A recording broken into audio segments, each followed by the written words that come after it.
Oui, je regrette. Bien. Profitez de ces remords pour obtenir du ciel dans le court intervalle qui vous reste l'absolution générale de vos fautes et songez que ce n'est que la méditation du très saint sacrement de la pénitence qu'il vous sera possible de tenir du ciel. Je ne t'entends pas plus que tu ne m'as compris.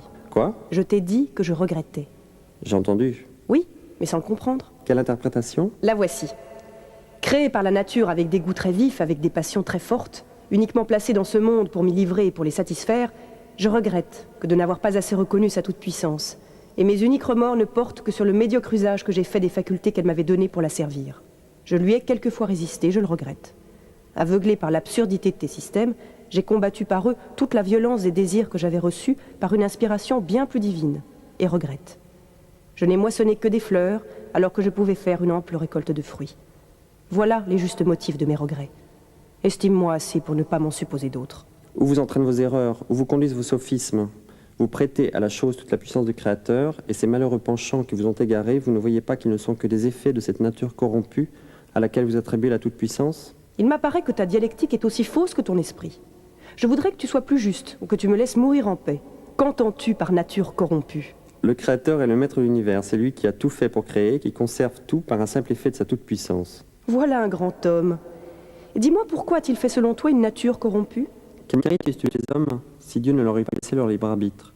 Et quel mérite eussent-ils eu à en jouir s'il n'y eût eu sur la terre la possibilité de faire le bien et celle d'éviter le mal? Ainsi ton Dieu a voulu faire tout de travers, uniquement pour tenter ou pour éprouver sa créature. Il ne la connaissait donc pas? Il ne se doutait pas du résultat? Il la connaissait sans doute, mais encore une fois, il voulait lui laisser le mérite du choix. À quoi bon, dès qu'il savait le parti qu'elle prendrait et qu'il ne tenait qu'à lui, puisque tu le dis tout puissant, de lui faire prendre le bon? Qui peut comprendre Dieu et ce que nous voyons? Celui qui simplifie les choses. Celui qui ne multiplie pas les causes pour mieux embrouiller les effets. La cause que tu ne comprends pas est peut-être la chose la plus simple du monde. Perfectionne ta physique et tu comprendras mieux la nature.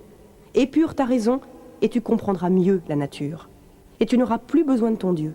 Vous ne croyez donc point en Dieu? Non. Il est parfaitement impossible de croire ce qu'on ne comprend pas. La compréhension est le premier aliment de la foi. Tu n'as aucun argument raisonnable pour me démontrer ton Dieu et tout ce qui est hors des bornes de l'esprit humain est soit chimère, soit inutilité. Y croire, c'est être un fou ou un imbécile. Prouve-moi l'inertie de la matière, ou que la nature ne se suffit pas à elle-même, je te permettrai de lui supposer un maître. Je crois le soleil parce que je le vois, il me plaît sans m'étonner. C'est aussi simple que l'électricité, mais il ne nous est pas permis de comprendre. Tu ne me rends aucun service en échafaudant ta chimère, et ne faisant que troubler mon esprit, tu n'as donc que ma haine. Mon âme affaiblie est épouvantée, elle est le résultat des organes formés autant pour les vertus que pour les vices. Ainsi donc, tout est nécessaire dans le monde. Oui. Tout est alors réglé.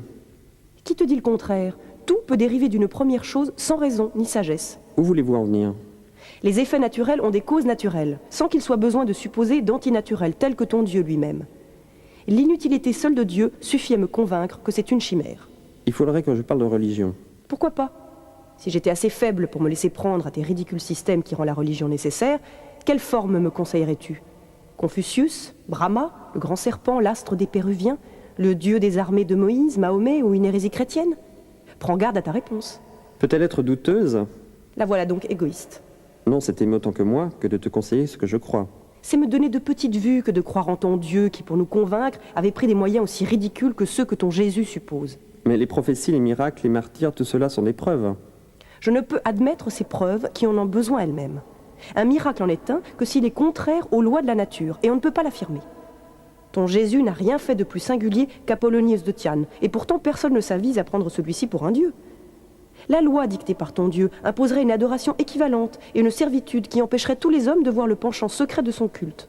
Pourtant, il y a autant de dieux que de pays. Serait-ce l'œuvre d'un Dieu juste?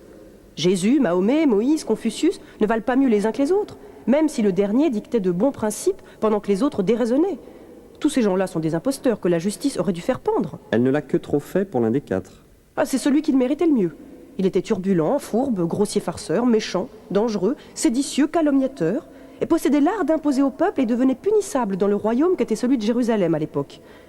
Il était donc très sage de s'en défaire. J'excuse toutes les erreurs, excepté toutes celles qui peuvent devenir dangereuses dans le gouvernement où l'on vit. Qui n'aime pas son pays n'est pas digne d'y vivre.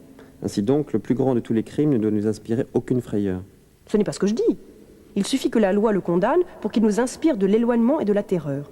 Mais dès qu'il est malheureusement commis, il ne faut pas se livrer à de stériles remords. Je ne veux pas encourager au crime, Il faut l'éviter tant qu'on le peut. Mais c'est par raison qu'il faut savoir le fuir, et non par de fausses craintes, qui n'aboutissent à rien. Toute la morale humaine est renfermée dans ce seul mot. Rendre les autres aussi heureux que l'on désire de l'être soi-même. Il n'y a pas besoin de religion, il n'est besoin que de bon cœur. Laisse là tes dieux et tes religions, tout cela n'est bon qu'à verser le sang par plus de guerre que tout autre fléau. Renonce à l'idée d'un autre monde. C'est la seule façon de doubler ton existence ou de l'étendre.